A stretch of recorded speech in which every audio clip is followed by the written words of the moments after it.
Hey there, my name is Cameron, also known as Venus Theory, and in this video I'm really excited to show you 5 ways to use the new Fire Edition update for PSP InfiniStrip. Fire Edition is a free update for all InfiniStrip owners and adds 2 brand new modules, Saturator and Brickwall, bringing even more power and flexibility to InfiniStrip. So let's hop in the DAW and check it out. This first example here is a bit more of a sound design application. I've created a kick drum using a sine wave and some cymbal noise, and at the moment it sounds like this.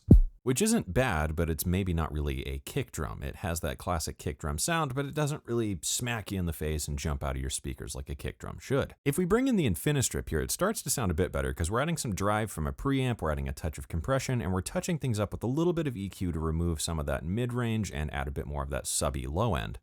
So we're starting to get in business now, but to get that really hard, aggressive sound, we need to start clipping our kick drums. Now, normally in the audio world, we don't really want to clip things and overload things, but sometimes it can be used for a creative effect, or in sound design applications, it can actually be a really useful thing. If we bring in the Saturator module here, you'll see that the 2 final modes are soft clip and hard clip, and the hard clip in particular can be really useful for kick drum shaping. Beyond that, to really dial in the tone, we can adjust the smoothing knob, and then we'll set the ceiling to be at the point where we want to start clipping. So let's take a listen to the kick now with the clipping applied. As you can hear and as you can see here in the oscilloscope, we've now clipped this kick off and it hits a lot harder. The great thing is, too, we don't have to now bounce this out and run it through something to digitally clip. We can actually just do this within InfiniStrip, which is really awesome for shaping your sounds. To change the flavor here, we can go through and adjust the smoothing knob.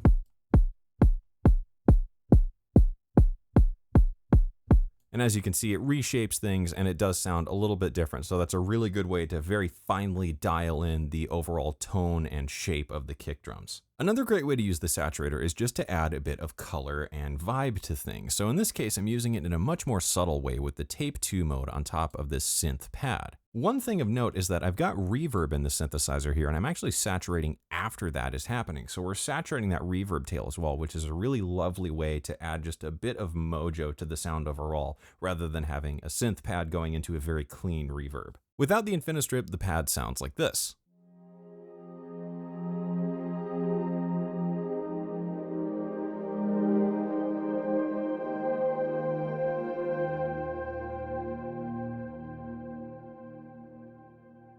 Now, if we bring that in and play it again and drive it into the Saturator here, that takes that same sound, which is maybe a bit sterile and flat sounding, and turns it into this.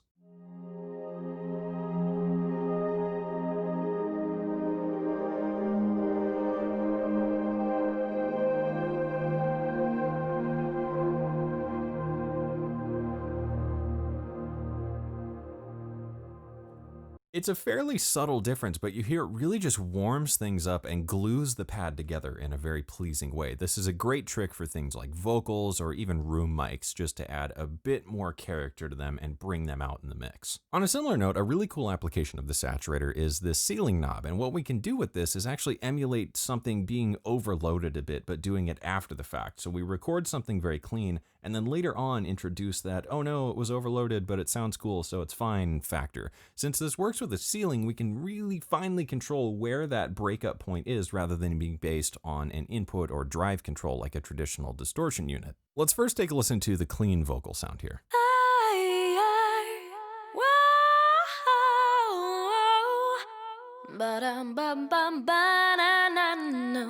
As you can hear, it's relatively dynamic. There are points where it's very loud, there are points where it's fairly quiet. So now let's bring in this Saturator and increase the ceiling all the way up to +10, and we're going to start rolling it back to where on the very peaky peaks it starts to break up a bit.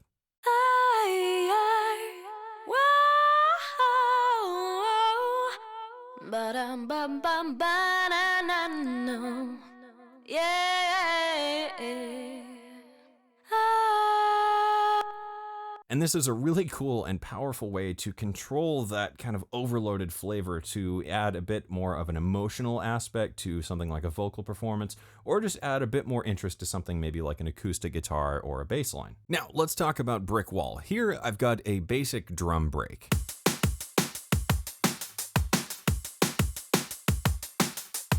And maybe we want this to really jump out in the mix. So your first instinct might be to reach for something like a parallel compressor. And we're going to do something very similar utilizing the brick wall and a bit of a cool trick using some reverb. If we load this up, I've got the PSP 2445 at a very, very short reverb, about 0.6 seconds mixed in very low, only maybe 10% or so. This then feeds into this InfiniStrip, which I've got a filter on just to remove any super subby stuff. And then I've got the brick wall on mode 2 with the release dialed in and the ceiling really, really low. Now I've got this blended in here at 50%, meaning in parallel, and this will take that same break, which was nice and snappy, but maybe a bit dry, and turn it into this.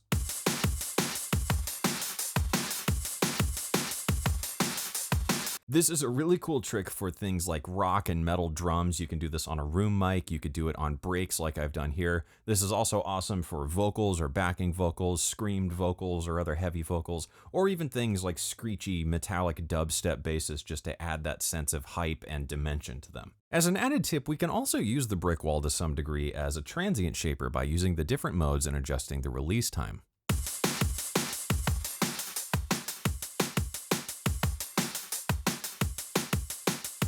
If we bypass it,